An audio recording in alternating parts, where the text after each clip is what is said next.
Chapter 49. Dutiful Friendship. A great annual occasion has come round in the establishment of Mr. Matthew Bagnet, otherwise Lignum Vitae, ex-artilleryman and present bassoon-player, an occasion of feasting and festival. The celebration of a birthday in the family. It is not Mr. Bagnet's birthday. Mr. Bagnet merely distinguishes that epoch in the musical instrument business by kissing the children with an extra smack before breakfast, smoking an additional pipe after dinner, and wondering towards evening what his poor old mother is thinking about it, a subject of infinite speculation, and rendered so by his mother having departed this life 20 years. Some men rarely revert to their father, but seem, in the bank books of their remembrance, to have transferred all the stock of filial affection into their mother's name. Mr. Bagnet is one of these. Perhaps his exalted appreciation of the merits of the old girl causes him usually to make the noun substantive goodness of the feminine gender. It is not the birthday of one of the 3 children. Those occasions are kept with some marks of distinction, but they rarely overleap the bounds of happy returns and a pudding. On young Woolwich's last birthday, Mr. Bagnet certainly did, after observing on his growth and general advancement, proceed, in a moment of profound reflection on the changes wrought by time, to examine him in the catechism, accomplishing with extreme accuracy the questions number 1 and 2. What is your name, and who gave you that name? But there failing in the exact precision of his memory and substituting for number 3 the question, and how do you like that name? Which he propounded with a sense of its importance, in itself so edifying and improving as to give it quite an orthodox air. This, however, was a speciality on that particular birthday, and not a general solemnity. It is the old girl's birthday, and that is the greatest holiday and reddest letter day in Mr. Bagnet's calendar. The auspicious event is always commemorated according to certain forms settled and prescribed by Mr. Bagnet some years since. Mr. Bagnet, being deeply convinced that to have a pair of fowls for dinner is to attain the highest pitch of imperial luxury, invariably goes forth himself very early in the morning of this day to buy a pair. He is, as invariably, taken in by the vendor, and installed in the possession of the oldest inhabitants of any coop in Europe, returning with these triumphs of toughness tied up in a clean blue and white cotton handkerchief, essential to the arrangements. He in a casual manner invites Mrs. Bagnet to declare at breakfast what she would like for dinner. Mrs. Bagnet, by a coincidence never known to fail, replying fowls, Mr. Bagnet instantly produces his bundle from a place of concealment amidst general amazement and rejoicing. He further requires that the old girl shall do nothing all day long but sit in her very best gown and be served by himself and the young people. As he is not illustrious for his cookery, this may be supposed to be a matter of state rather than enjoyment on the old girl's part, but she keeps her state with all imaginable cheerfulness. On this present birthday, Mr. Bagnet has accomplished the usual preliminaries. He has bought 2 specimens of poultry, which, if there be any truth in adages, were certainly not caught with chaff, to be prepared for the spit. He has amazed and rejoiced the family by their unlooked-for production. He is himself directing the roasting of the poultry, and Mrs. Bagnet, with her wholesome brown fingers itching to prevent what she sees going wrong, sits in her gown of ceremony, an honored guest. Quebec and Malta lay the cloth for dinner, while Woolwich, serving, as beseems him under his father, keeps the fowls revolving.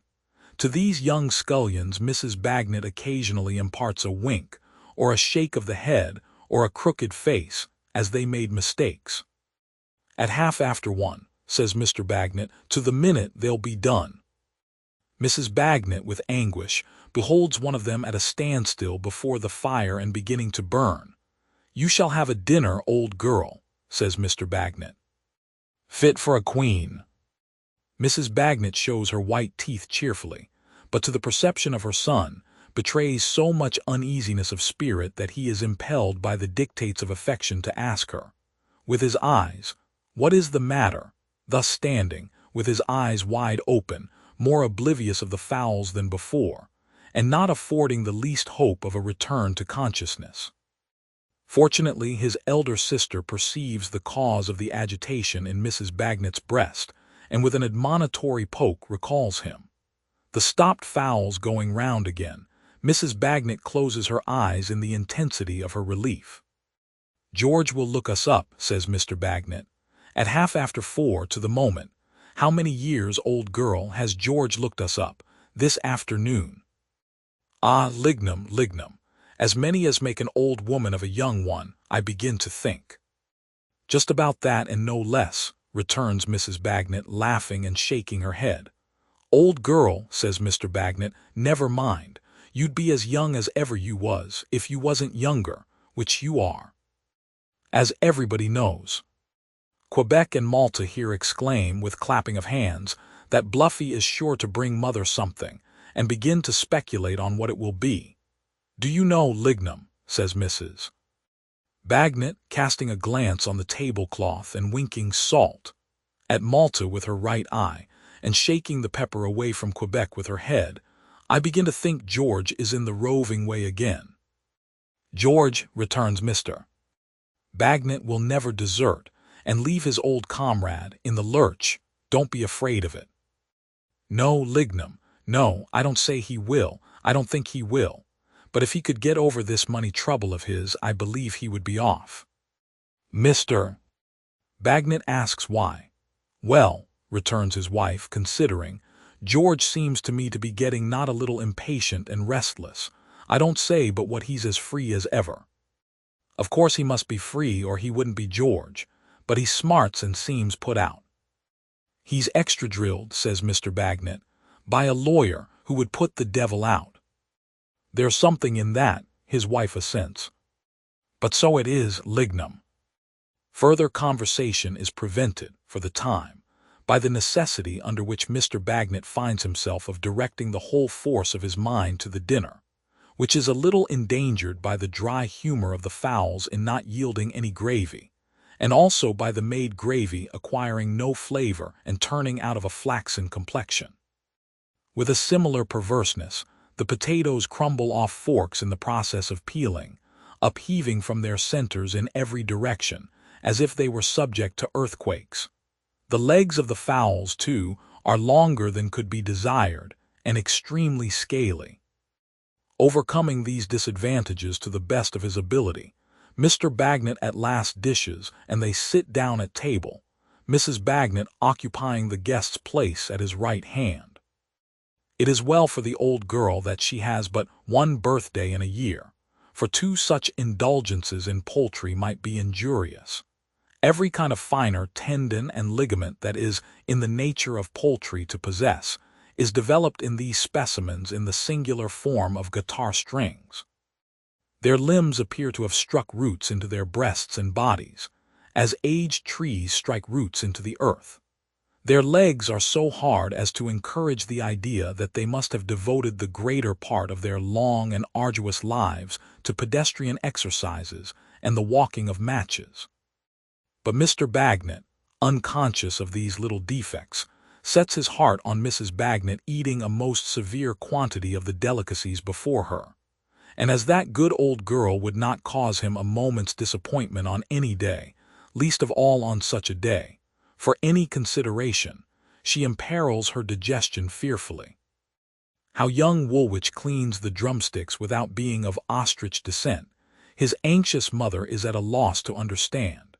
The old girl has another trial to undergo after the conclusion of the repast in sitting in state to see the room cleared, the hearth swept, and the dinner service washed up and polished in the backyard.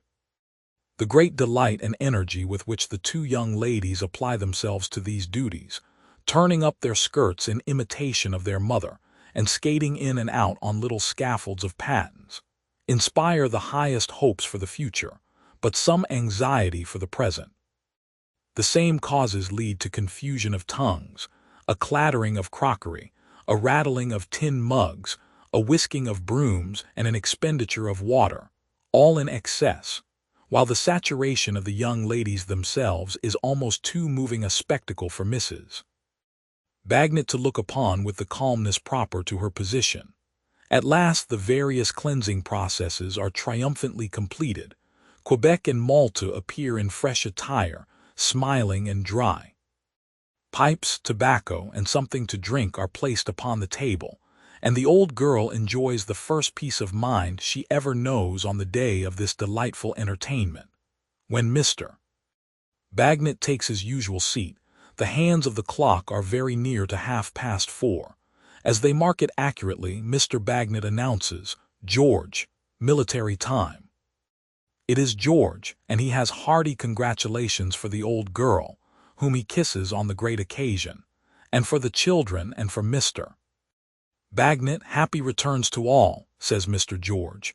"But George, old man," cries Mrs. Bagnet, looking at him curiously, "what's come to you?" "Come to me? Ah, you are so white, George, for you, and look so shocked. Now don't he, Lignum?" "George," says Mr. Bagnet, "tell the old girl what's the matter." "I didn't know I looked white," says the trooper, passing his hand over his brow, "and I didn't know I looked shocked, and I'm sorry I do. But the truth is, that boy who was taken in at my place died yesterday afternoon, and it has rather knocked me over." "Poor creetur," says Mrs. Bagnet with a mother's pity. "Is he gone?" "Dear, dear. I didn't mean to say anything about it, for it's not birthday talk, but you have got it out of me, you see, before I sit down. I should have roused up in a minute," says the trooper, making himself speak more gaily. "But you're so quick, Mrs. Bagnet."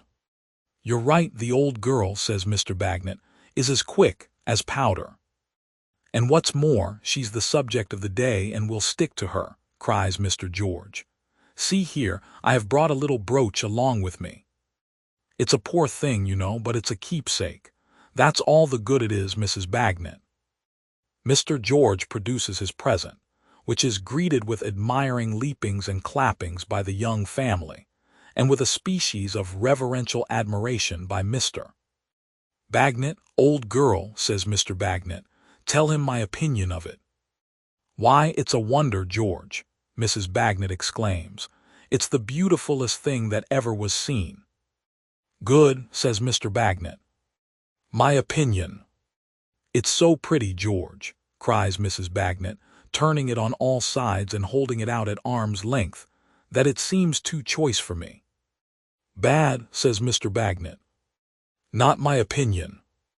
But whatever it is, 100,000 thanks, old fellow," says Mrs. Bagnet, her eyes sparkling with pleasure and her hand stretched out to him. "And though I have been a cross-grained soldier's wife to you sometimes, George, we are as strong friends, I am sure, in reality, as ever can be. Now you shall fasten it on yourself, for good luck, if you will, George." The children close up to see it done, and Mr. Bagnet looks over young Woolwich's head to see it done with an interest so maturely wooden, yet pleasantly childish, that Mrs. Bagnet cannot help laughing in her airy way and saying, "Oh, Lignum, Lignum, what a precious old chap you are." But the trooper fails to fasten the brooch. His hand shakes, he is nervous, and it falls off.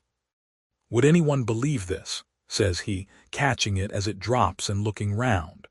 "I am so out of sorts that I bungle at an easy job like this." Mrs. Bagnet concludes that for such a case there is no remedy like a pipe, and fastening the brooch herself in a twinkling, causes the trooper to be inducted into his usual snug place, and the pipes to be got into action. "If that don't bring you round, George," says she, "just throw your eye across here at your present now and then, and the two together must do it." "You ought to do it of yourself," George answers. "I know that very well, Mrs. Bagnet. I'll tell you how, one way and another, the blues have got to be too many for me. Here was this poor lad. 'Twas dull work to see him dying as he did and not be able to help him." "What do you mean, George? You did help him. You took him under your roof."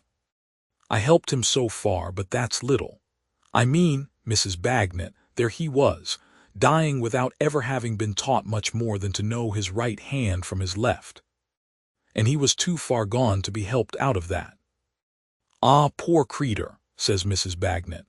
"Then," says the trooper, not yet lighting his pipe and passing his heavy hand over his hair, "that brought up Gridley in a man's mind. His was a bad case too, in a different way. Then the two got mixed up in a man's mind with a flinty old rascal who had to do with both. And to think of that rusty carbine, stock and barrel, standing up on end in his corner, hard, indifferent, taking everything so evenly, it made flesh and blood tingle, I do assure you." "My advice to you," returns Mrs. Bagnet, "is to light your pipe and tingle that way. It's wholesomer and comfortabler, and better for the health altogether." "You're right," says the trooper, "and I'll do it." So he does it, though still with an indignant gravity that impresses the young Bagnets, and even causes Mr.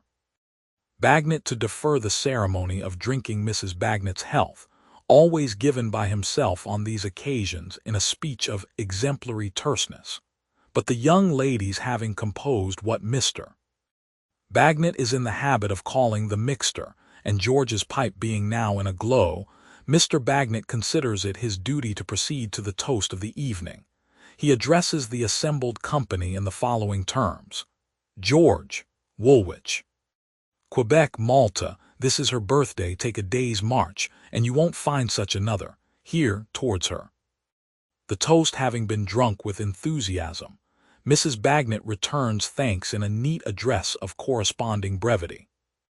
This model composition is limited to the 3 words, "and wishing yours," which the old girl follows up with a nod at everybody in succession, and a well-regulated swig of the mixture.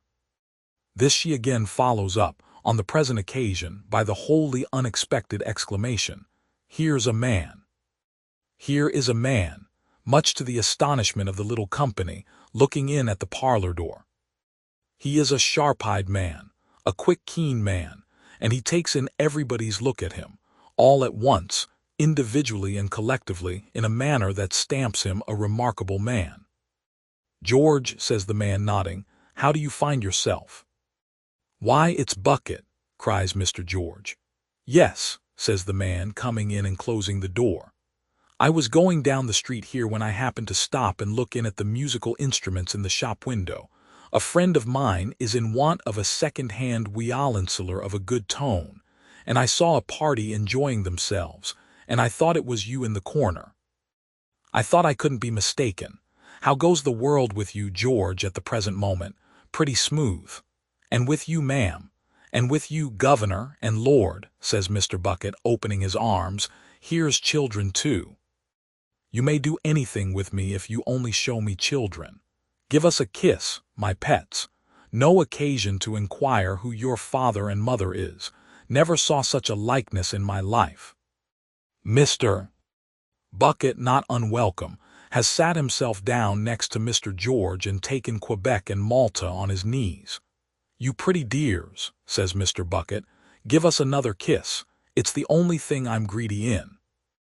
Lord bless you, how healthy you look. And what may be the ages of these two, ma'am? I should put 'em down at the figures of about 8 and 10. "You're very near, sir," says Mrs. Bagnet. "I generally am near," returns Mr. Bucket, being so fond of children.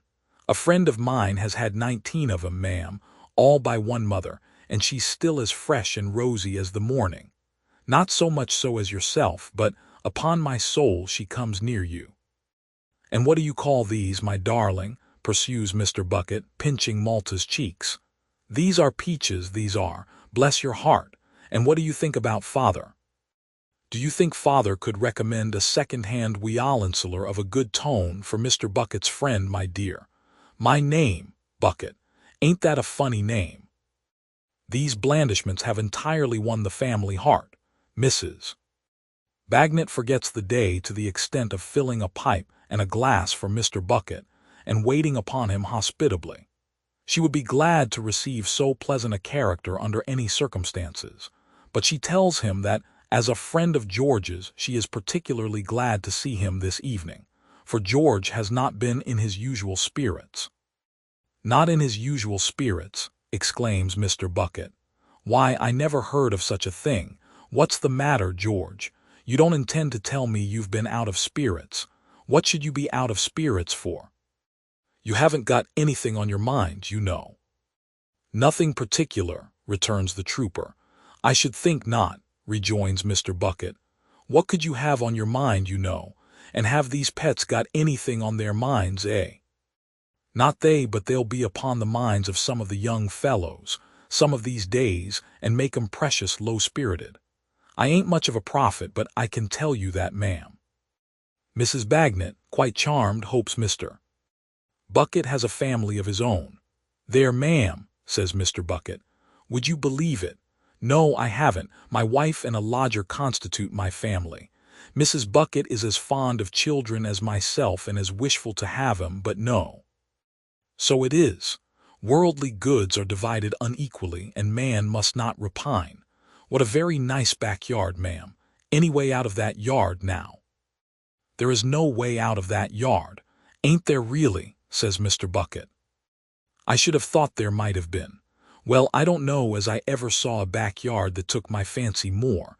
Would you allow me to look at it? Thank you. No, I see there's no way out. But what a very good proportioned yard it is. Having cast his sharp eye all about it, Mr. Bucket returns to his chair next his friend Mr. George, and pats Mr. George affectionately on the shoulder. How are your spirits now, George? All right now, returns the trooper. That's your sort, says Mr. Bucket. Why should you ever have been otherwise? A man of your fine figure and constitution has no right to be out of spirits. That ain't a chest to be out of spirits, is it, ma'am? And you haven't got anything on your mind, you know, George. What could you have on your mind? Somewhat harping on this phrase, considering the extent and variety of his conversational powers, Mr. Bucket twice or thrice repeats it to the pipe he lights, and with a listening face that is particularly his own. But the sun of his sociality soon recovers from this brief eclipse and shines again. And this is brother, is it, my dears? Says Mr. Bucket, referring to Quebec and Malta for information on the subject of young Woolwich. And a nice brother he is, half-brother I mean to say. For he's too old to be your boy, ma'am. I can certify at all events that he is not anybody else's, returns Mrs. Bagnet, laughing. Well, you do surprise me. Yet he's like you, there's no denying. Lord, he's wonderfully like you. But about what you may call the brow, you know, there his father comes out. Mr. Bucket compares the faces with one eye shut up, while Mr. Bagnet smokes in stolid satisfaction. This is an opportunity for Mrs. Bagnet to inform him that the boy is George's godson. George's godson is he, rejoins Mr. Bucket with extreme cordiality. I must shake hands over again with George's godson. Godfather and godson do credit to one another. And what do you intend to make of him, ma'am? Does he show any turn for any musical instrument? Mr. Bagnet suddenly interposes, plays the fife. Beautiful. Would you believe it, Governor, says Mr. Bucket, struck by the coincidence, that when I was a boy I played the fife myself, not in a scientific way as I expect he does, but by ear. Lord bless you. British Grenadiers, there's a tune to warm an Englishman up. Could you give us British Grenadiers, my fine fellow? Nothing could be more acceptable to the little circle than this call upon young Woolwich, who immediately fetches his fife and performs the stirring melody, during which performance Mr. Bucket, much enlivened, beats time and never fails to come in sharp with the burden British Grenadiers. In short, he shows so much musical taste that Mr. Bagnet actually takes his pipe from his lips to express his conviction that he is a singer. Mr. Bucket receives the harmonious impeachment so modestly, confessing how that he did once chaunt a little, for the expression of the feelings of his own bosom, and with no presumptuous idea of entertaining his friends, that he is asked to sing. Not to be behindhand in the sociality of the evening, he complies and gives them, believe me, if all those endearing young charms. This ballad, he informs Mrs. Bagnet, he considers to have been his most powerful ally in moving the heart of Mrs. Bucket when a maiden, and inducing her to approach the altar. Mr. Bucket's own words are to come up to the scratch. This sparkling stranger is such a new and agreeable feature in the evening that Mr. George, who testified no great emotions of pleasure on his entrance, begins, in spite of himself, to be rather proud of him. He is so friendly, is a man of so many resources, and so easy to get on with, that it is something to have made him known there. Mr. Bagnet becomes, after another pipe, so sensible of the value of his acquaintance that he solicits the honor of his company on the old girl's next birthday. If anything can more closely cement and consolidate the esteem which Mr. Bucket has formed for the family, it is the discovery of the nature of the occasion. He drinks to Mrs. Bagnet with a warmth approaching to rapture, engages himself for that day 12-month more than thankfully, makes a memorandum of the day in a large black pocket-book with a girdle to it, and breathes a hope that Mrs. Bucket and Mrs. Bagnet may before then become, in a manner, sisters. As he says himself, what is public life without private ties? He is in his humble way a public man, but it is not in that sphere that he finds happiness.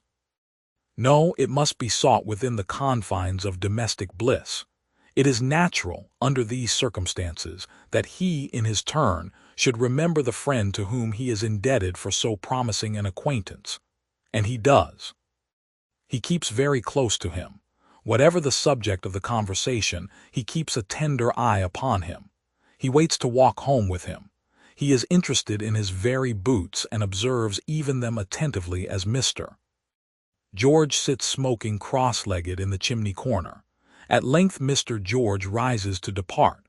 At the same moment Mr. Bucket, with the secret sympathy of friendship, also rises. He dotes upon the children to the last and remembers the commission he has undertaken for an absent friend.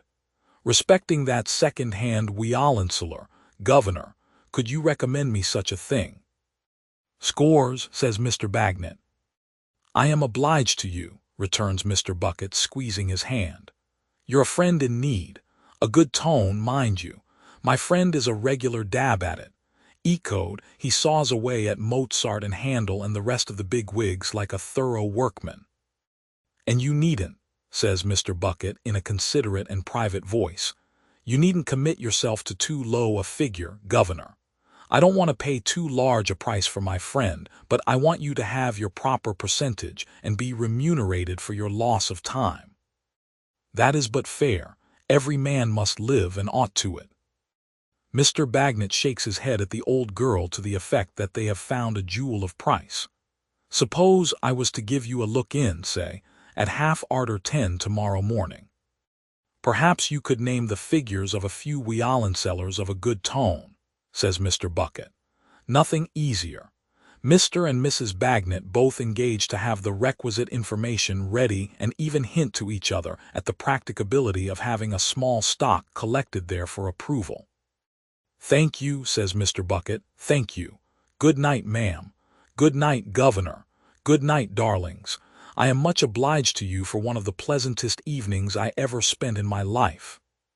They, on the contrary, are much obliged to him for the pleasure he has given them in his company. And so they part with many expressions of good-will on both sides. Now, George, old boy, says Mr. Bucket, taking his arm at the shop door, come along. As they go down the little street and the Bagnets pause for a minute looking after them, Mrs. Bagnet remarks to the worthy Lignum that Mr. Bucket almost clings to George like, and seems to be really fond of him. The neighboring streets being narrow and ill-paved, it is a little inconvenient to walk there two abreast and arm in arm. Mr. George therefore soon proposes to walk singly, but Mr. Bucket, who cannot make up his mind to relinquish his friendly hold, replies, "Wait half a minute, George. I should wish to speak to you first."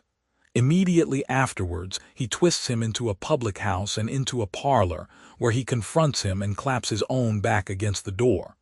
"Now, George," says Mr. Bucket, "duty is duty and friendship is friendship. I never want the two to clash if I can help it.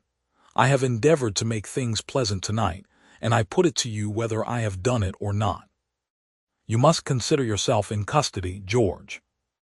"Custody? What for?" returns the trooper, thunderstruck.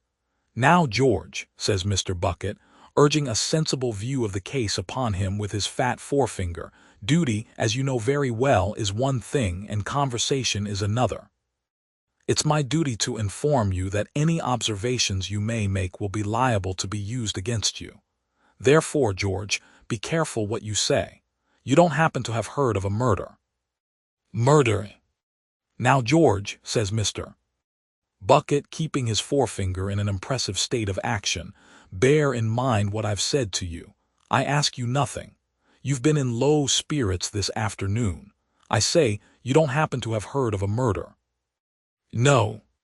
Where has there been a murder?" "Now, George," says Mr. Bucket, "don't you go and commit yourself. I'm a-going to tell you what I want you for. There has been a murder in Lincoln's Inn Fields, gentleman of the name of Tulkinghorn. He was shot last night. I want you for that." The trooper sinks upon a seat behind him, and great drops start out upon his forehead, and a deadly pallor overspreads his face. "Bucket, it's not possible that Mr. Tulkinghorn has been killed, and that you suspect me." "George," returns Mr. Bucket, keeping his forefinger going, "it is certainly possible because it's the case. This deed was done last night at 10 o'clock. Now, you know where you were last night at 10 o'clock, and you'll be able to prove it, no doubt."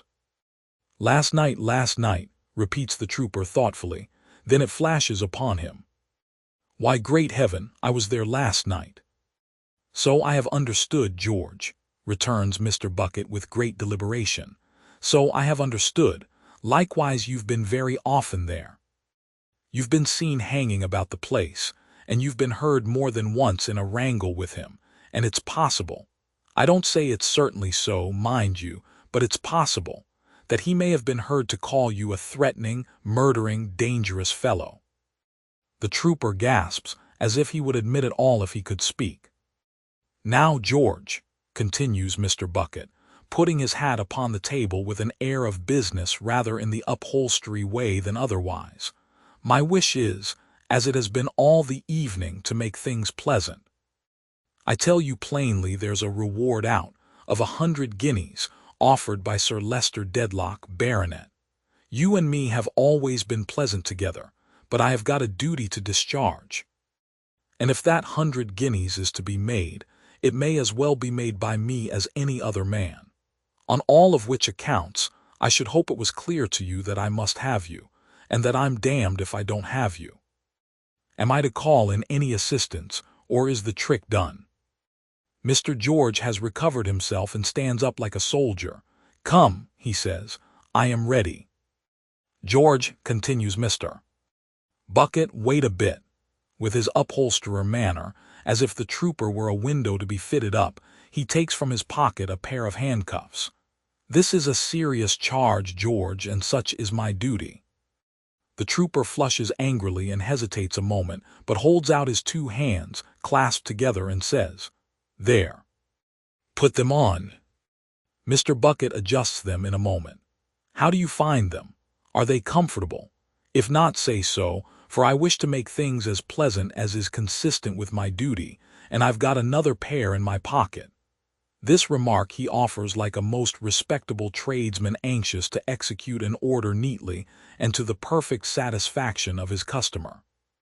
"They'll do as they are. Very well. Now you see, George." He takes a cloak from a corner and begins adjusting it about the trooper's neck. "I was mindful of your feelings when I come out and brought this on purpose. There. Who's the wiser?" "Only I," returns the trooper. "But as I know it, do me one more good turn and pull my hat over my eyes." "Really, though, do you mean it? Ain't it a pity?" "It looks so." "I can't look chance men in the face with these things on," Mr. George hurriedly replies. "Do, for God's sake, pull my hat forward." So strongly entreated, Mr. Bucket complies, puts his own hat on, and conducts his prize into the streets, the trooper marching on as steadily as usual, though with his head less erect, and Mr. Bucket steering him with his elbow over the crossings and up the turnings.